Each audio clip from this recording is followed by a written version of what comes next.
Hello and welcome everyone, I'm C.S.Gilmore and this is Doom 3 BFG Edition. Welcome to the Delta Complex Stasis Chambers. This facility was constructed to house and study the extra-dimensional beings, which were recovered during some of the first teleporter tests originating from Delta Level 3. While little is known about their native environment, the specimens appear to be carbon-based lifeforms with extremely high heat tolerances.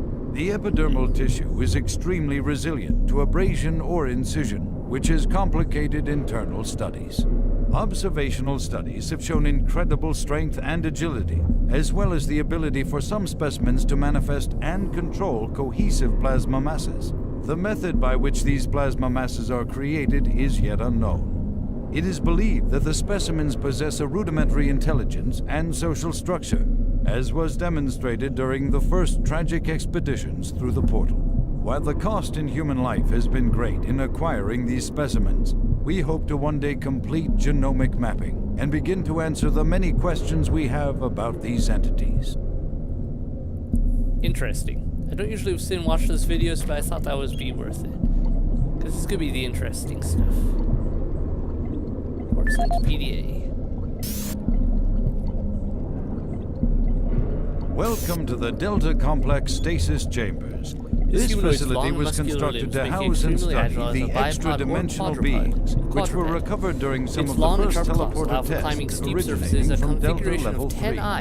While little is known about their native environment, the specimens appear to be carbon-based lifeforms with extremely high heat tolerances. The epidermal tissue is extremely resilient to abrasion or incision, which is complicated internal studies. Observational studies have shown incredible strength and agility, as well as the ability for some specimens to manifest and control cohesive plasma masses. The method by which these plasma masses are created is yet unknown.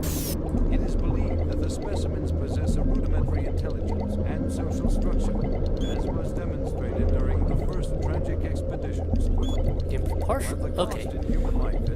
Left forearm amputated for biological study. Researchers are currently studying how this creature is able to manifest and throw an explosive plasma projectile from its hands.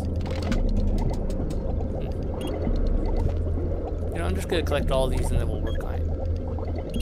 Hello. Alright, Stasis Chamber 6 monitor. Genome mapping. Specimen 12. Is that just a zombie? Haven't run into a U yet. Have not run into a Hell Knight yet. Alright, let's check these.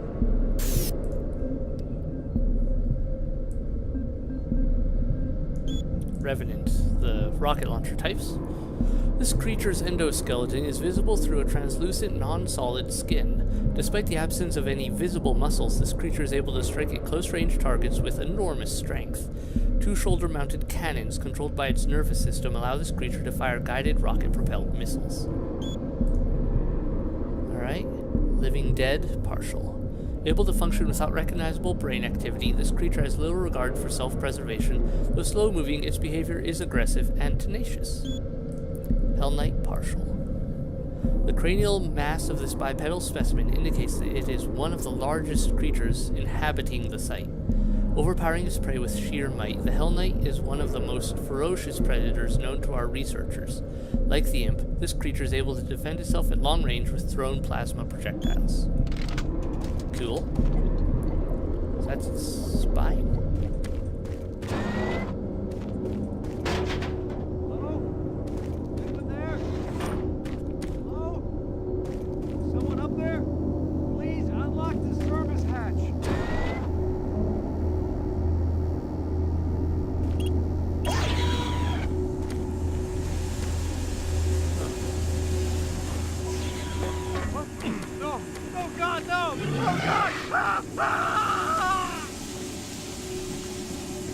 Alright, forget that, I'm going back for a moment. I think this is further on.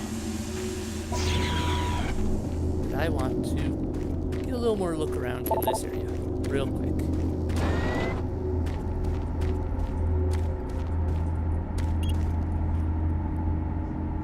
Stasis chambers, power offline, tracking system offline, conveyor inactive. Okay, never mind. This is the way to go.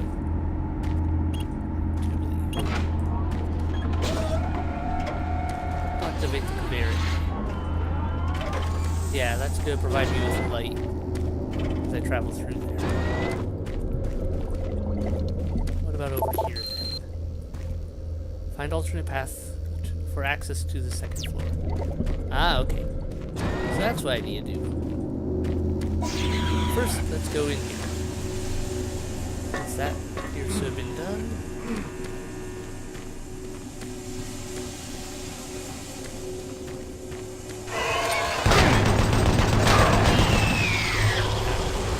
This course is impossible with a slow gun. Hi there.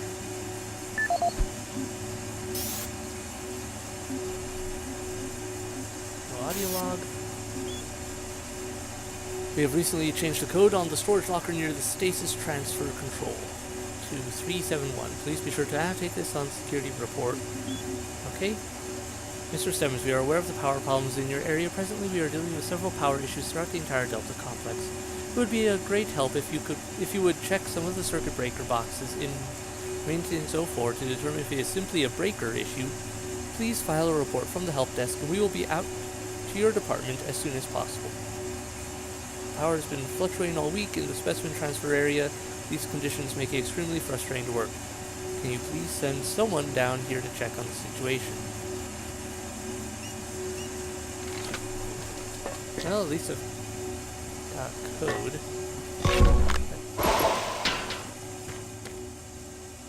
Alright, this one's still shut. That's probably the one he was trying to get at. Well, the guy was dead anyway.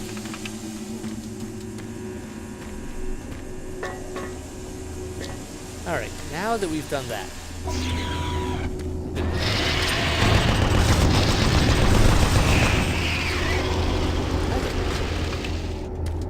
I don't believe you were there before.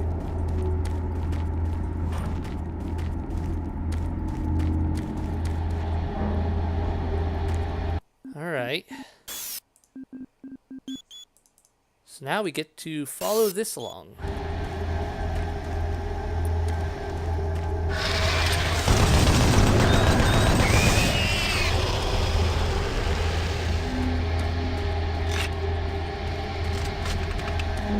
believe it fires or sends a light source up on a regular basis. I don't think it's just the one. Maybe it is. I think they're just really spaced out.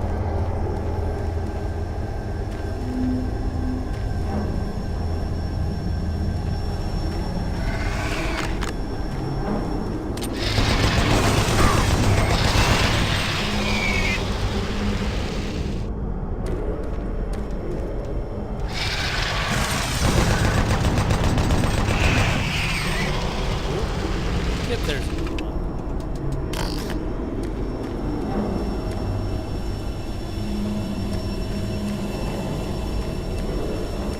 Suggesting I use a plasma rifle. Okay.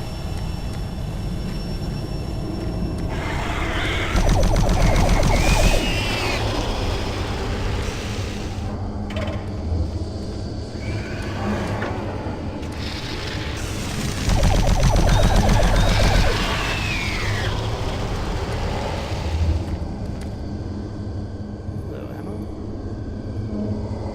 Nothing I need. Okay.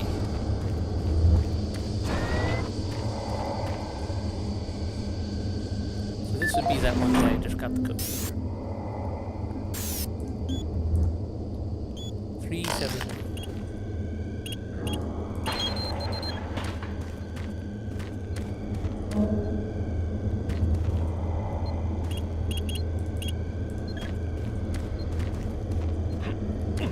Okay, so that's where it would come through. Then close out this.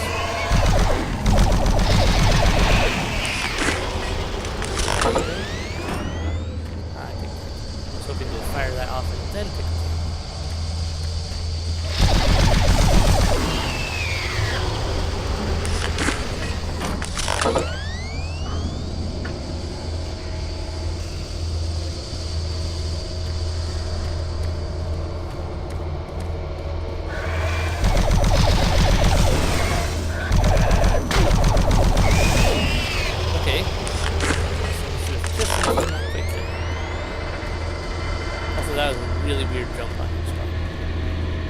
And another area transferring through.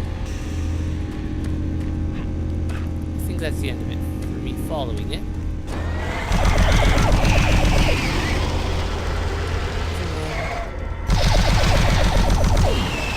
You are there.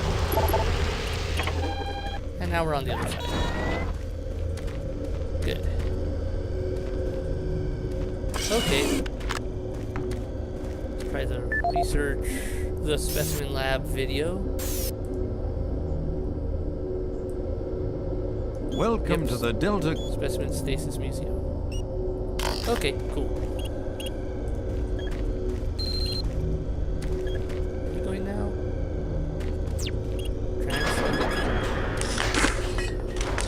Somewhere.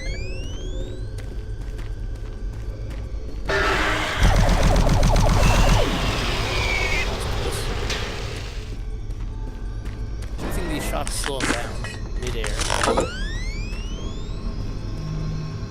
What you see before you is a relic codenamed U1, or simply Sol Q. It was discovered in 2104, located in a geographic region where UAC researchers have unearthed evidence of a long-lost civilization. We know nothing of this civilization other than they existed, and that they were all wiped out in some kind of cataclysmic event, according to what we've been able to decode from stone tablets found throughout the ruins. What clues we have been able to piece together reveal a culturally advanced society whose technology can only be described as mystic, as evidenced by U1's strange characteristics. Efforts to further examine U1 have been futile. Mass spectrometer and radiation scanning methods have failed to provide reliable identification of the molecular makeup of this artifact. The object cannot be weighed, and in all tests we've been unable to determine its mass. All attempts to physically manipulate or open the artifact have been met with no success. We also have had no success in deciphering the symbols adorning U1. What we do know is that the thermographic readings are constant, unwavering temperature of 98.8 degrees Fahrenheit. Our research continues, and we hope that with continued investment and research, we can, one day soon, learn to exploit the technologies that make up U1. Cool.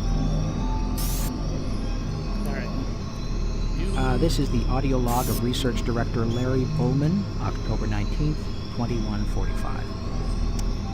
I've been examining the glyphs on the cube-shaped artifact, which some are calling the Sol Cube, and combined with previous research data, it is my conclusion the device is some sort of weapon. If the power fluctuations would stop long enough for me to get the linguistic CPU online, then I am sure my theory would be verified. You know, I'll take this opportunity to lodge yet another complaint about the continual power problems. Living in godforsaken base is bad enough without having to watch the lights flicker constantly. It's just... Well, never mind. Back to the task at hand. What I've deciphered so far is a bit, I must say, disturbing. It seems that when one has possession of the artifact, if one inflicts damage or possibly kills another being, it extracts power from that event somehow.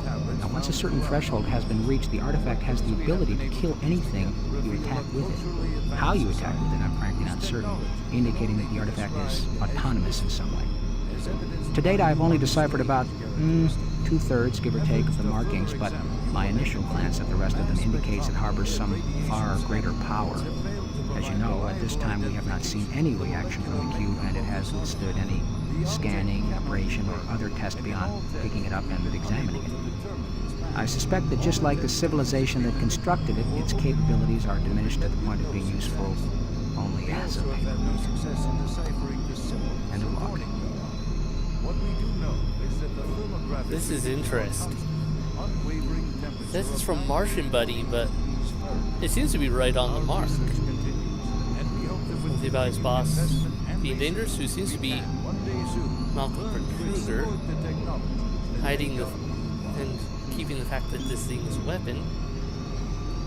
UAC Mars facilities looking for volunteers who would like to encourage people from your team to help in the following areas. Safety Committee. Work with teams to update and inform UAC staff on the importance of safety on Mars. Check placement out of health packs around facilities. Plan events for Safety Awareness Month. Commitment here will earn volunteers 5 extra credits per month. I don't know if that's a lot or not. research assistance. Delta Labs is looking for individuals to help with our exciting breakthrough work. Projects vary, so see Research Coordinator for more information. Health test and liability waiver will be required. Commitment here will earn volunteers to pay 5 extra credits per month. For more information about any of these opportunities or to post an opening in your department, please see Sierra Olson, Volunteer Coordinator, blah blah blah. In McCormick. There you were correct. The Soul Cube is a weapon. I've translated the glyphs and now I understand how it works. The Soul Cube must be charged before it can be used. The souls within it must sense at least 5 deaths before the spiritual potentiality matrix reaches positronic restriction. Based on our interpretation of the glyphs, the cube has a way of acknowledging its readiness for action, but it's unclear how this happens. More importantly, we still don't know what will happen when it's released. This has gone way beyond the purview of Mars Station or even the UAC. We can't trust Betruger. He's gone mad. I'm preparing a report to send to the highest authorities on Earth. Good luck, and God help us all. Ian. Really cool. Interesting stuff. What you see before you is a relic codenamed U1, or simply Soul Cube. It was discovered in 2104, located in a geographic region where UAC researchers have unearthed evidence of a long-lost civilization. We know nothing.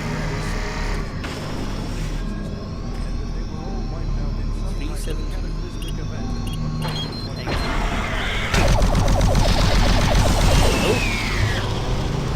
I knew that was coming eventually. Really interesting. Then who left that note for me? I have the Soul Cube in hell, and you will never find it. Mass spectrometer. Thanks, Betruger. Let me know where it is.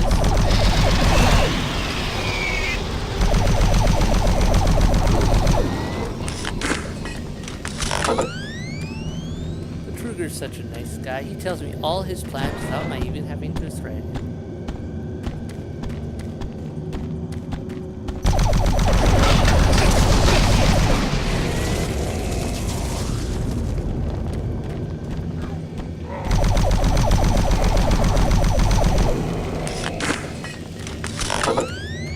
Okay, so off to hell I go. As I find my way there to go retrieve the Soul Cube.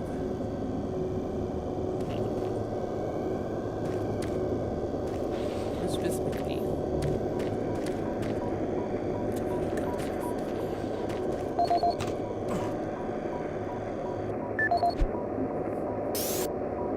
There's a lot of reading in this episode. Sorry, everyone. Hope you don't mind. Mrs. McNeil, I have received your formal request for an inquiry into the activities on Mars. As requested by the board, I will be departing soon to investigate your claims. Your charges against Dr.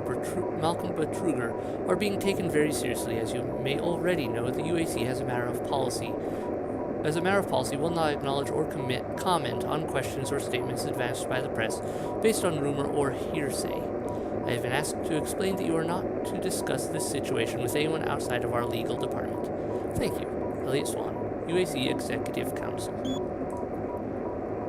All Delta Level 2 personnel, in an effort to minimize supply requirement errors, having all of the access codes to secure storage areas changed. We must continue to keep tight records for all inventory kept in storage. Please update your records with the new code for storage area 7 to 725. I don't think I've come across that yet, have I? All Delta Level 2 personnel, Level 3 access codes have been changed due to the 6-month rotation. The new code is 463. Okay, so 463. Oh, there it is. Okay.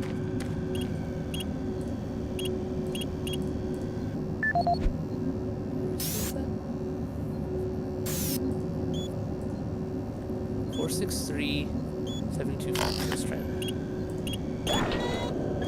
Okay.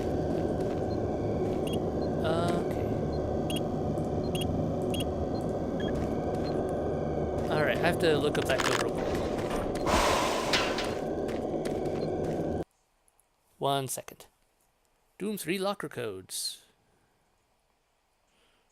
I should be able to pull them up. I should have had them out already.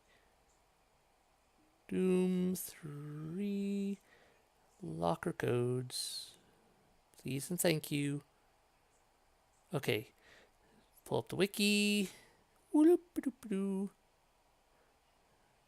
List of locker codes. Okay.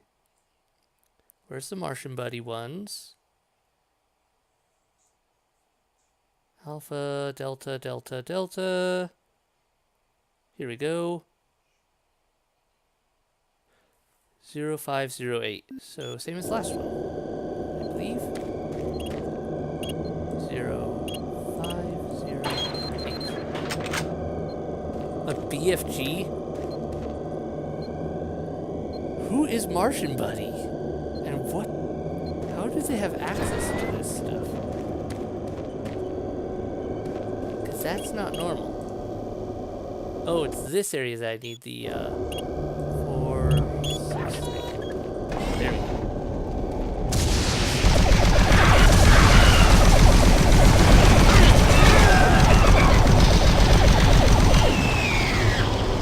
There we go. Oh, I need a health pack. Is there any left flying around back here? Where was that last health?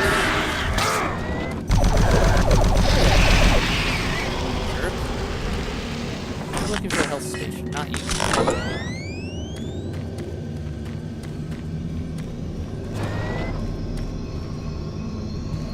What is a health station? What you there see it is. before you is a relic. So, Sweet. it was discovered in...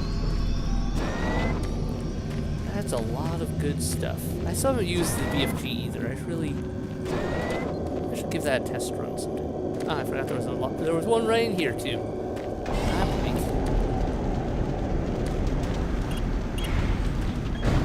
Alright, and on to Delta Labs 2. To Delta Labs 3, where teleportation takes place. Awesome. Save, and I think this will be a good spot to end this episode. So thank you all so much for watching. I hope you enjoyed it. Hit like, hit subscribe, leave a comment below, and I'll see you in the next video. Bye!